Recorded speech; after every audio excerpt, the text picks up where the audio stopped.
Hey everybody, welcome back to another quick view for AP World History.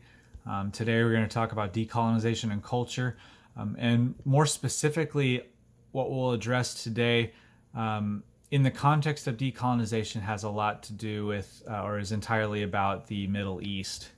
And just to kind of give you an understanding here, we include what happens in the Middle East within decolonization and the end of empire, because a lot of it has to do with the way the Europeans handled the end of the Ottoman Empire, going back to the end of World War One, and then any involvement, either direct imperialism or economic imperialism, or any other sort of influence that was placed upon areas of the Middle East. And we've already mentioned, the creation of Israel, and that was in the Middle East. And that's not necessarily decolonization so much as it is the development of new states. But in any case, in these areas, they're areas where there had formerly been empires, or where there's a fairly significant influence of an empire during the 20th century. And so we'll want to hit on a little bit of that. So we'll start out by talking about the development of Arab nationalism.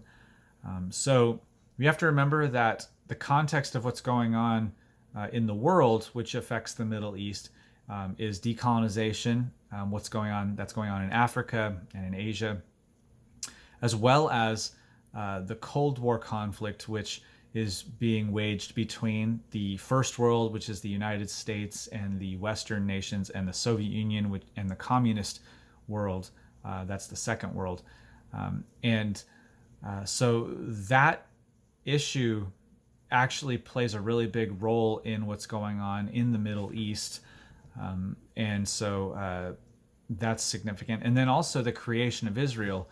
All of these things are happening, and they provide the catalyst for some of the developments of the Middle East, and specifically for the movement towards Arab nationalism. So this guy who's over here on the right side, his name is Nasser, and he was a leader in Egypt in the mid 20th century, and he led a movement that's called the Pan-Arab movement. And that word "pan," it's not talking about a pan that you cook with, and it's not talking about Peter Pan. It's a word that when you put it in front of or after something, it has to do with universal, or unified. And the word Pan-Arab is a word which describes an effort to unify Arab peoples, to get all Arab peoples together, and to have unity of the Arab world.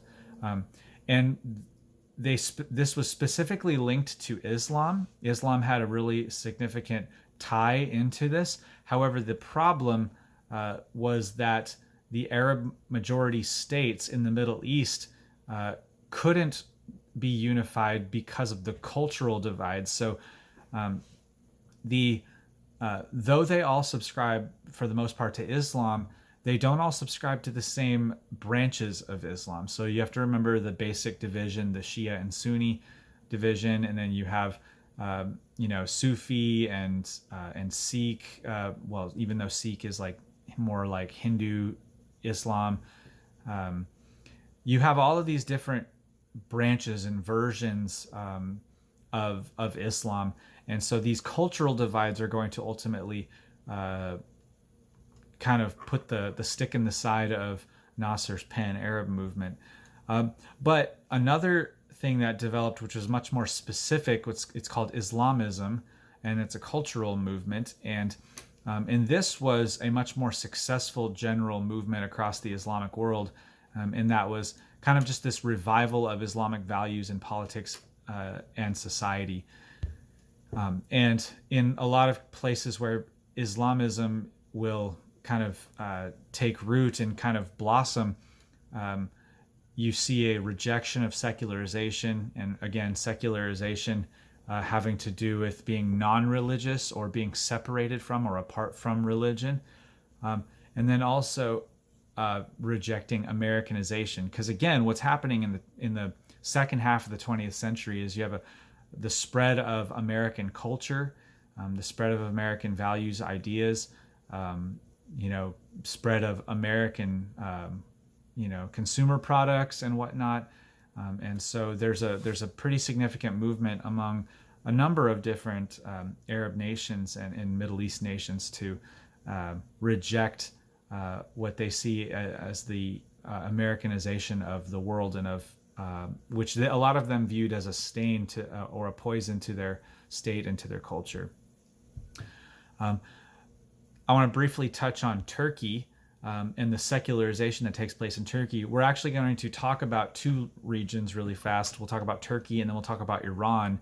And the Strayer textbook talks about them specifically because they both are Muslim-dominated states, which basically face this choice as it relates to how do you engage with the modern world? Do you kind of move away from tradition, or do you embrace tradition and reject kind of the outside world, the outside influences? And so in Turkey, what you see is a secularization. You see kind of an embrace of modernization of kind of the surrounding world. And this goes back to 1923 when the state, the new Turkish state, was formed following the dissolution of the Ottoman Empire, having to do with World War I. And so the main leader, the leader of the Turkish state, was a guy named Mustafa Kemal Ataturk. And that word Ataturk is in quotes because it means father of the Turks. And so he's actually basically a celebrity. His picture's on everything in Turkey today. So first thing they did was they moved away from the kind of the old Ottoman sultanate state concept, and they created a constitutional democracy with a parliamentary representation. So again, that's not traditional for that region of the world. You have to remember, when the Ottomans were ruling during their heyday, they had a sultan who was kind of this sort of warrior king figure, and they reject that and move towards this other system, which is more democratically based. So Ataturk's version of modernized Turkey equated to moving away from Islamic influence. It didn't mean that they rejected Islam so much as it meant that they were moving away from the influence of Islam in terms of the state rule, as well as socially in the social sphere. So I want to direct your attention over here to this guy who's in the image, specifically the hat that he's wearing. It's called a fez. That's what this word is right here. And that's the type of thing. It was a traditional traditional headwear that men used to wear. And one of the things that Ataturk did was he banned the wearing of the fez. And it seems like such a small thing, but it was one of the ways which they were attempting to remove the influence of Islam from the social sphere. Not that people couldn't practice their religion. It's kind of like the idea of separation of church and state in the United States. So he replaced religiously significant dress like the fez. He changed schools and secularized them. He changed the language and the writing structure in order to make it more like the West and to kind of sort of make it more secular. And so again, in Turkey, they view the world as it's developing, and they embrace the modernization of the surrounding world, and particularly of the West. But you see something different with Iran, and you might remember that Iran is in the news a lot lately, and there's a lot of reasons for that. So, in fact, our relationship in the United States with Iran can be traced specifically to this Iranian revolution that we're about to talk about. One thing to remember about Iran is that it is the old Persian land.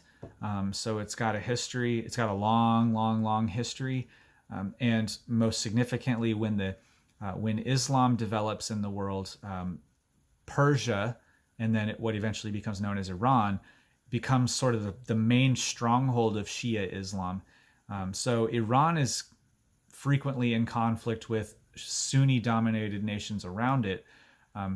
But there was a time where Iran was an ally of the United States. And part of the reason was because the U.S. Backed a government that was ended up being led by a guy named Shah Mohammad Reza Pahlavi, or what people refer to as the Shah. And the fact that the United States was heavily involved and supportive of the Shah would end up being rejected by a lot of people. So one of the ways that Iran finances their government, their economic structures and whatnot, is through the oil industry, just like many other nations of the Middle East. And their oil industry made them very important to the United States. And if you consider Iran's position in relation to Russia in the second half of the 20th century during the Cold War, it made a lot of sense if you think about it in context of the Cold War, why the U.S. would try to seek close relations with Iran. However, because the U.S. had their hands in Iran and were very supportive of Pahlavi, of the Shah, that ended up being problematic for a lot of people. And a lot of people feared growing secularism, and a lot of people feared what the U.S. involvement would mean culturally speaking, as well as considering that the United States would that they would just become a pawn to the United States. And so that leads to a revolutionary movement. And so in 1979, under pressure from this growing revolution, the Shah actually flees Iran, and power gets consolidated under a person who's called the Ayatollah Ruhollah Khomeini. And this guy becomes the leader of Iran. And so if you look really closely at the image right here, these images, the pictures that the people are holding up there, those are pictures of the Ayatollah. Now, we call it the Iranian Revolution. It's not revolutionary in social terms. So it doesn't fit the category of social revolution like the French Revolution or the Haitian Revolution, but it is definitely political and cultural, because it's a change in power, so that resembles the United States, but it's also a culturally important because, and I want to be careful how I say that. It's culturally important because of the emphasis that is placed on renewing the influence of Islam, and of the purification of the state in regards to Islam. It was not trying to purify it by reducing or getting rid of Islam. It was trying to purify what many in Iran believed had been stained by the influence of the United States and of the West. So they tried to kind of go back to the basics of Islam, and so you actually see a reduction in women's liberties. You see a rejection of American products, of Western values and whatnot. There's right immediately following this change in power, there's a hostage crisis where the U.S. embassy gets stormed and people are taken hostage for more than 400 days. It was like a really big deal. So again, just like Turkey, Iran sees a developing world around them, and they have to make a choice about how they're going to engage with that world.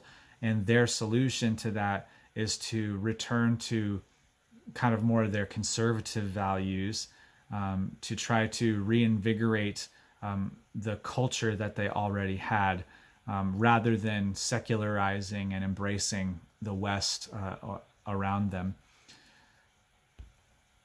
So that's just a couple of examples of the cultural developments that took place during this period in which decolonization is happening, and where states are collapsing and new states are forming. I'll see you next time.